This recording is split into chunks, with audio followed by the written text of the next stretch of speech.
presidente da Rússia, Vladimir Putin, afirmou hoje que os países ocidentais correm o risco de provocar uma guerra nuclear caso enviem tropas para lutar na Ucrânia. Nessa quinta-feira, o líder russo fez um dos discursos mais claros e objetivos desde o início do conflito contra os ucranianos.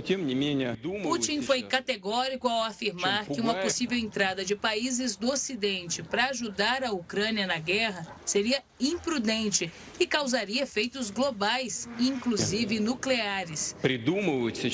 Tudo que os ocidentais inventam, aquilo com que estão assustando o mundo inteiro, cria a ameaça real de um conflito com o uso de armas nucleares e, portanto, a destruição da civilização.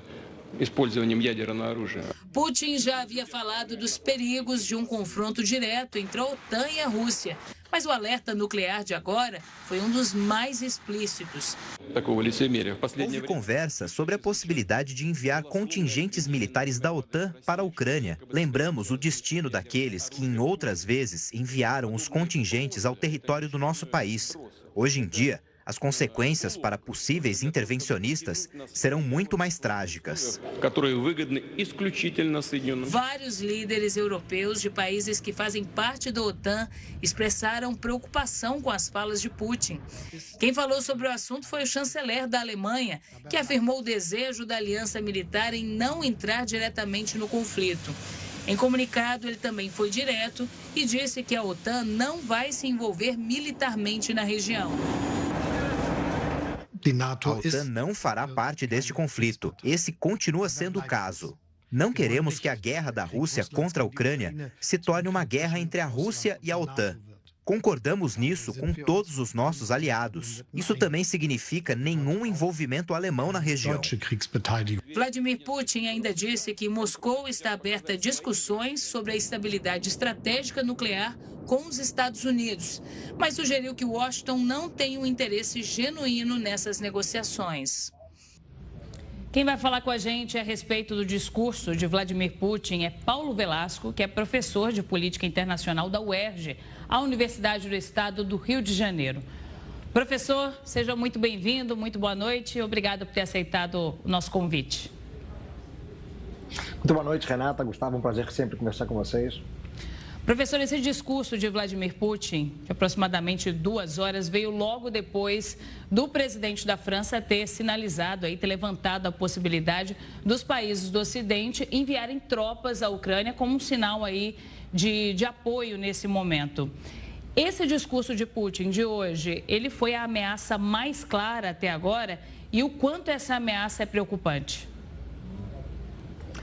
Renata, a gente pode dizer que está entre, de fato, os momentos mais duros, né, nas falas de Putin, pelo menos considerando o início da guerra na Ucrânia já há mais de 2 anos. Né? Ele foi muito contundente, né, na fala dele, expôs posições de força da Rússia, mas o ponto mais crítico foi justamente o alerta que fez ao Ocidente de que os países da OTAN e do Ocidente não se aventurem efetivamente a entrar no conflito, né, a enviar tropas, né, efetivo militar para o território ucraniano. Né? Quando ele fala justamente da possibilidade, né, de um conflito mais aberto, com uso de armas nucleares, né? Ele usou, inclusive, Renato, o termo destruição da civilização. Né? Ele foi muito taxativo. Né? É claro que, enfim, isso, como a gente bem sabe, nas armas nucleares, né, elas funcionam como um instrumento dissuasório, né, no sentido de tentar convencer os outros atores a não atacarem o teu território, a não usarem armas contra você. Né? Essa é a lógica essencial do armamento nuclear. Né, é um instrumento dissuasório, e ele usou a retórica nesse sentido para tentar dissuadir os atores ocidentais, né, de qualquer forma de engajamento da Ucrânia nesse conflito que já completou 2 anos. Mas ele foi muito duro, muito contundente e muito claro, né, em resposta, talvez, né, à fala incoerente, né, preocupante e irresponsável de Macron, né, podemos dizer, porque o presidente francês serviu apenas com a sua fala para colocar ainda mais lenha na fogueira, né, em um cenário de uma guerra que não se sabe até quando vai, nem não há a menor perspectiva de entendimento, de acerto, de equilíbrio. A Rússia está passando por um momento positivo, né, quando pensamos na guerra, né, a Ucrânia está enfraquecida, sem munição nas suas tropas, né, então a fala do Putin tem muito a ver também com a conjuntura, né, que é uma conjuntura em que, no contexto atual, né, os ventos sopram bem a favor da Rússia. Né, há poucas semanas, né, conseguiu assumir o controle ali de Avdiivka, né, uma cidade estratégica, né, posicionada na região de Donetsk. Então, enfim, né, vemos uma Rússia efetivamente, né, marcando uma posição, né, e demonstrando força. Professor, eu queria que o senhor me explicasse, ou tivesse a leitura, de como Putin trata os Estados Unidos e o presidente Joe Biden. Recentemente, o presidente americano xingou Putin durante um evento de campanha. Em contrapartida, Putin sempre usa de termos mais irônicos a Joe Biden, diz que prefere Joe Biden vencer nas eleições até mesmo que Donald Trump. E nesse discurso, ele tem uma fala não mansa, obviamente que mantém a rigidez, mas dá a entender que negociaria com os Estados Unidos, conversaria com os Estados Unidos. Ele não trata o americano, o governo americano, como um rival a se acabar, como o americano faz com ele. Que leitura é essa? Como que a gente pode olhar para isso?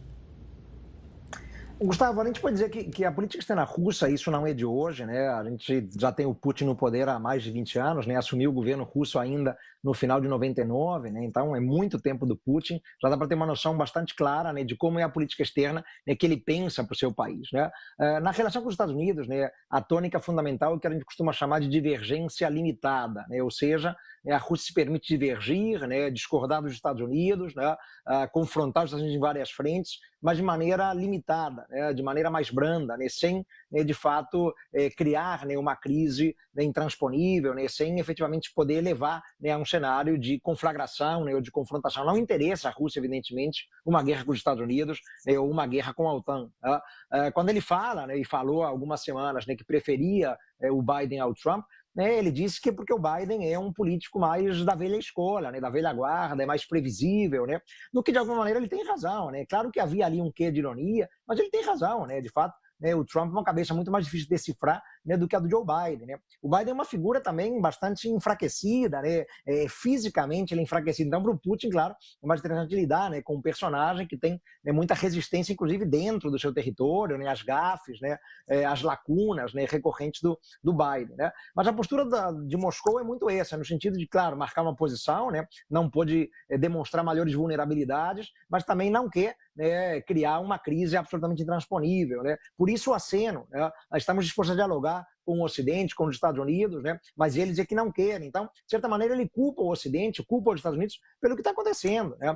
Ele reconhece, né, que o conflito na Ucrânia, né, tem que ser resolvido, né, diz que está disposto, né, a buscar uma solução estratégica, que não foi ele que causou aquilo. Ele voltou a repetir, Gustavo, isso na fala de hoje, né, que não foi ele que causou, né, aquele cenário, que ele está combatendo o nazismo. Mais uma vez, ele falou em nazismo ali por parte do governo ucraniano, mas deixa uma porta aberta, uma janela de oportunidade aberta para eventualmente poder dialogar com os Estados Unidos, mas nos termos que interessam à Rússia também. Né? Esse foi um outro ponto destacado do discurso. Ele disse, não iremos conversar, apenas nos termos que interessam a eles. Né? Ou seja, ele faz uma demonstração, né, de força, uma posição clara, né, mas deixa essa portinha aberta, né, para eventualmente poder sentar à mesa, né, que é o que pode acontecer em algum momento. Né? Mas a Rússia quer sentar à mesa eventualmente para negociar, mas demonstrando força, né? E não chegar lá já vendida numa postura de grande vulnerabilidade. Né? Mas é uma divergência limitada, Gustavo, né? Não é uma confrontação aberta, né? Não interessaria isso, em hipótese alguma, ao governo do Putin, né? Mas, claro, né, marcar as diferenças, divergências,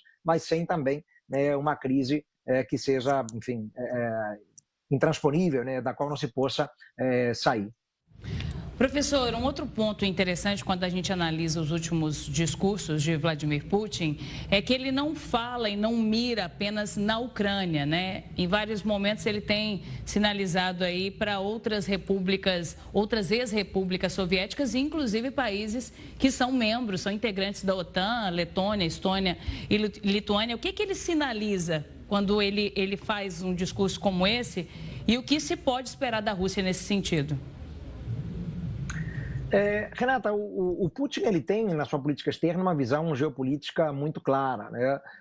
Ele combina, né, geopolítica e nacionalismo sempre nas suas falas. Né? Isso fundamenta muito o que é, né, a política externa do país nas últimas 2 décadas. Né? Ele está sempre muito atento, né, a quaisquer países, né, que possam representar uma vulnerabilidade estratégica para a Rússia. Né? Você citou as 3 repúblicas bálticas, Renata, né? Lituânia, Letônia e Estônia, foram parte da antiga União Soviética, né? Hoje são países que pertencem à União Europeia, pertencem também à OTAN, né? Estão ali na região do Mar Báltico. Né? Com a recente adesão, né, de Finlândia, né, e agora está se completando a entrada da Suécia na OTAN, praticamente todo o Mar Báltico, né, está sob o controle da OTAN, né, exceção feita, né, ao litoral ali da Rússia, né, São Petersburgo, por exemplo, né, e a Kaliningrado, né, que é o exclave russo que fica ali, né, do lado da Polônia, né? Então a Rússia percebe, de fato, né, esse avanço da OTAN, a entrada de Suécia, de Finlândia, né, como algo que fecha um pouco o cerco ali no Mar Báltico e é preocupante para as posições russas, né? Ali é uma rota importante para o comércio, né? Enfim, então o país se sente um pouco acuado também, né? E mais uma vez, né, demonstra que está atento à geopolítica da região, está atento a quaisquer territórios onde haja a presença de russos étnicos, né? Temos russos étnicos, por exemplo, ali nesses territórios das repúblicas bálticas, né? Russos étnicos, né, na parte oriental da Ucrânia, por isso, em grande medida, a invasão do território, nem em outros territórios ali também do entorno regional mais imediato, né, daquele espaço vital geopolítico da Rússia, né? Então temos a situação da Transnistria ali no entorno, né, uma situação sempre delicada, porque há, né, também rebeldes ali pró-Rússia, né, e poderia provocar uma fratura ali, né, na Moldávia. Ele sempre muito atento à Geórgia, entrou em guerra com a Geórgia em 2008. Então, são países do entorno onde há russos étnicos, né, onde ele quer proteger esses seus, entre aspas, nacionais, onde ele quer evitar, efetivamente, maiores avanços da OTAN que possam representar, né, riscos à própria segurança nacional do país. Então, né, o futuro é difícil de decifrar, né, mas certamente ele contempla eventuais movimentos estratégicos ali, tem um apoio muito claro da Bielorrússia, né, muito atento ao que acontece na Moldávia, né, a Transnistria, muito atento ao que acontece na Geórgia, né, e o sonho russo poderia ser, eventualmente, avançar em direção, né, às repúblicas bálticas, né, juntando ali ao território, por exemplo, de Kaliningrado, né, que esse é escravo russo que fica ali no litoral do Mar Báltico. Então, né, são muitas questões geopolíticas sensíveis e a Rússia tem uma atenção muito clara sempre à dimensão geopolítica, né, ao que entende ser o seu espaço vital e o espaço de proteção dos seus nacionais, né, ou do que o Putin costuma chamar de russos étnicos. Tá certo. Professor, muito obrigado pela participação aqui conosco, pela análise, por descrever esse cenário aí russo. Um forte abraço e até a próxima. Muito obrigado, Gustavo, Renata. Um abraço a todos e até a próxima.